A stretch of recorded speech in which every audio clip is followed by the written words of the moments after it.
Hi, hi, it's Nick on December the 13th with the third episode of this week's theme of Loving Your Leadership. I heard a couple of expressions many years ago which really tickled me, and one was, you don't beat virtuoso performances out of people with a stick. And the second was, the floggings will continue until morale improves. Now, obviously, they're both quite cruel things to say, but I think a lot of what we regard as leadership is often about how do we push ourselves, how do we make ourselves, push ourselves through limits, how do we make ourselves do things we don't want to do, or how do we make each other do things we don't want to do. So for me, what it triggered in me many years ago was a curiosity about, well, how do we draw the best out of ourselves? How do we draw the best out of each other?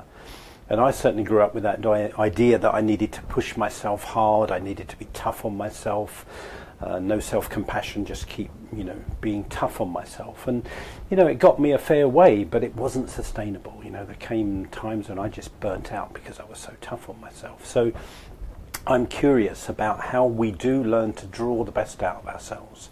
How do we draw the best out of each other? What combination of kind of love and encouragement and facilitation and coaching draws that out of us? Because my personal belief is there are certain things that people want to contribute and have to contribute that actually rewards or punishments alone will not draw out of them. My belief is that we need to create the environment within ourselves and the environment around us where people naturally want to give their best. They want to give their virtuoso performances because they want to give them. And they may well be well rewarded for giving those performances, but they're not giving those performances for the reward. They're giving those performances because they want to, because they're in them to come out. It's almost like an act of love and generosity. They just want to share what's in them with people.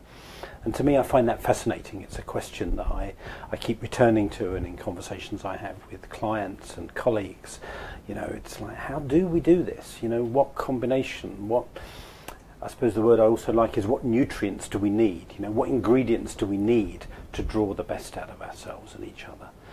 It's a great question to want to know the answer to, and I'm not saying I've got all the answers. I have some ideas and some insights, but I think it's unique for each of us. Some things work for us and don't work for others, and vice versa. So it's simply a question to live by. What is it what combination of ingredients draws the best out of ourselves and people around us in each moment as well, because it can change over time. But I think it's a great question that is about loving your leadership. It's like, how do you lead yourself? What's the best effective way of leading yourself in the long run? What's the best and most effective way of drawing the best out in others in the long run? So I hope you've enjoyed the question, and it might have triggered something in you. So God bless, have a good day. I'll be back tomorrow. Bye-bye.